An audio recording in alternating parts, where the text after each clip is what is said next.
مستيات بيتنا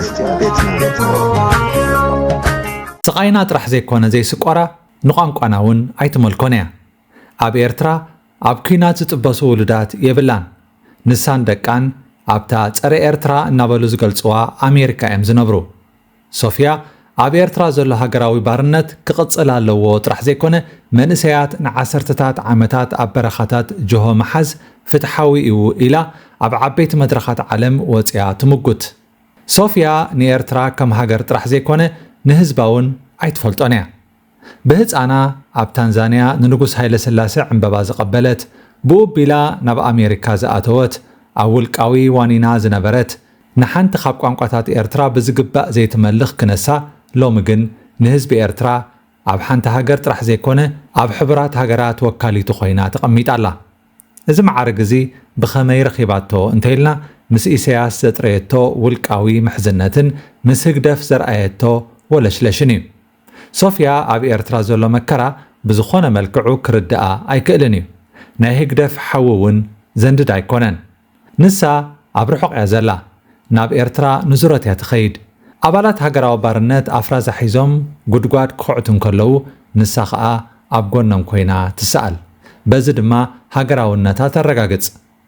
ንሳ ኣብ ኣሜሪካ ብዶላር እናተኸፍላ ህይወታ ትመርሕ ደቃ እውን ከይተሰከፈት ተዓብያ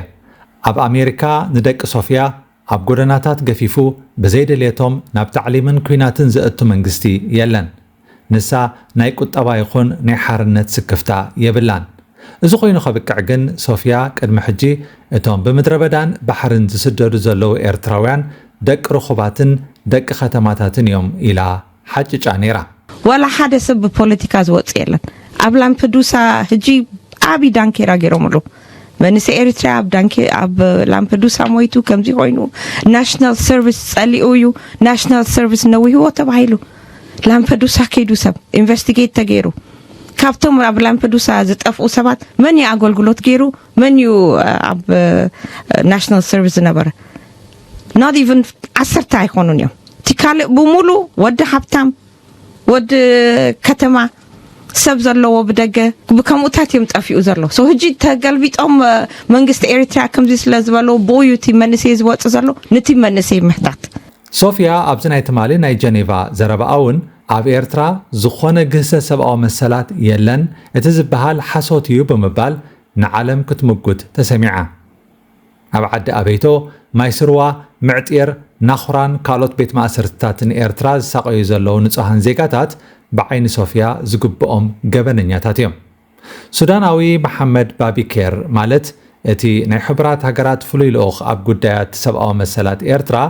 ነቲ ኣብ ሃገርና ዘሎ ኩነታት ብዝግባእ ሰኒዱ ጸብጻቡ ከቐርብ እንከሎ ሶፊያ ግን ሃገራዊ ኣገልግሎት ፍትሓዊ ከም ዝኾነ ክትእምን እያ ክትሰሓቅ ተሰሚዓ ነቲ ጸብጻብ ከዓ ምንጩ ዘይፍለጥ ብደገደገ ዝተኣከበ ኢላ ኣቋናጺባቶ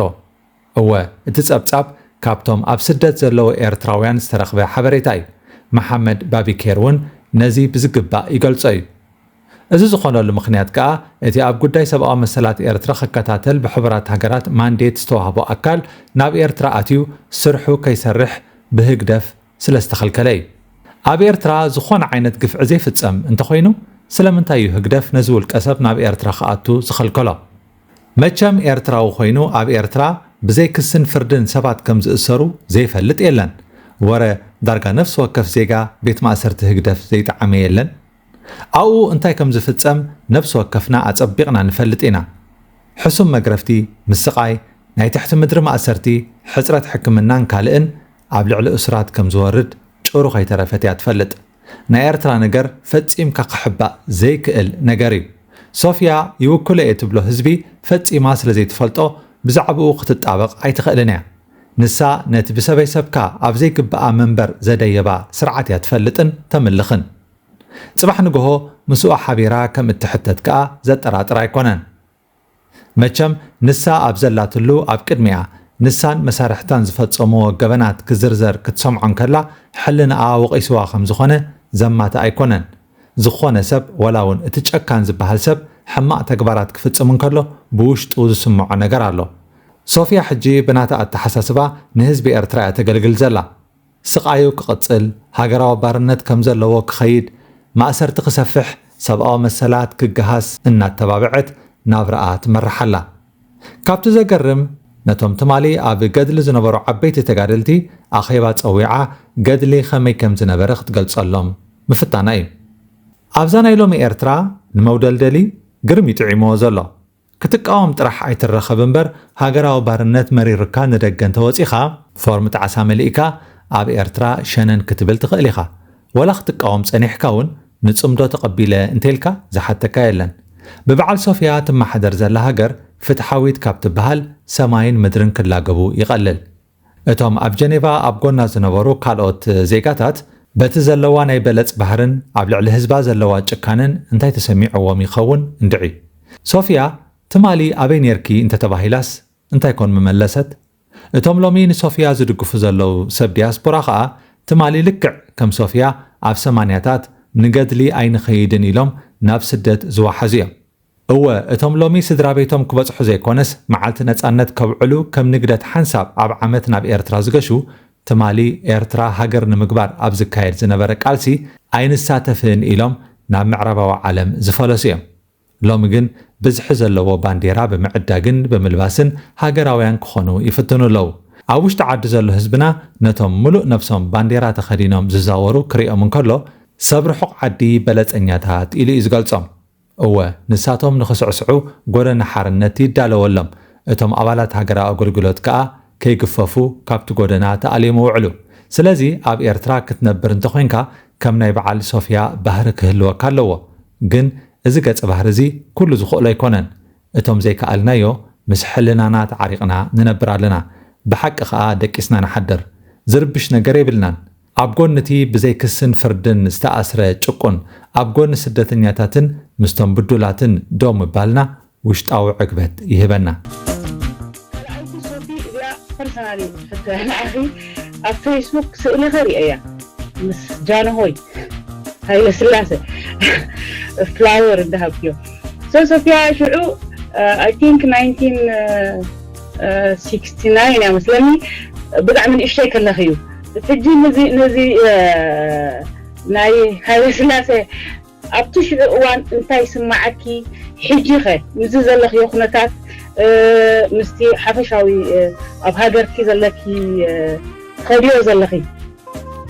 مستي نبرك كنا شغل أساسير كسي انتاي كتب بالنسبة دعني أقريمات انتاس لبس رأخو السحيرة صوفيا بن إشتا So thank you Sophie نزي أنك في أنا نحراوي كلي بس بلاني thank you very much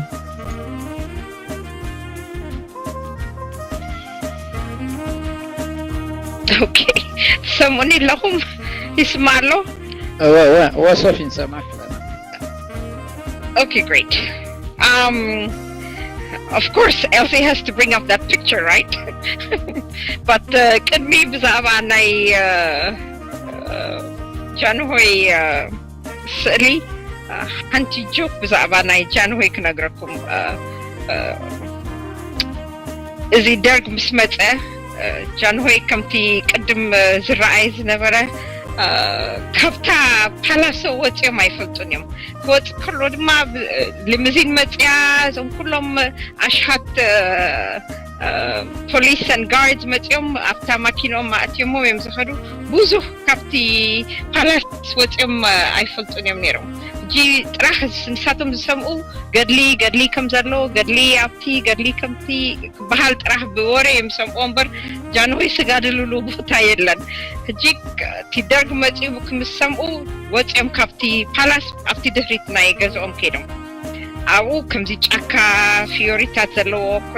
بوتايو أبتستي هانت قرب كوفيدو جيتي غارد يحلف نيرو جي إلومو نارستي إلومو انتايو انتاي دلكم جانهوي لوم بزعبان نحنا مش شفات انتاي بحلالو أبا ديسابا إلوم عزيزو ناي جانهوي شي أنا نرأسي شو تسألي كتسأل كلا أب دار السلام كلنا تنزانيا يو embassy أي نورن أب airlines لسر هوز نورو بالدادي أوز نورو Tanzanians عدي ممم ክመፁ ኡደት ይገብሩ ስለዝነበሩ በጃኹም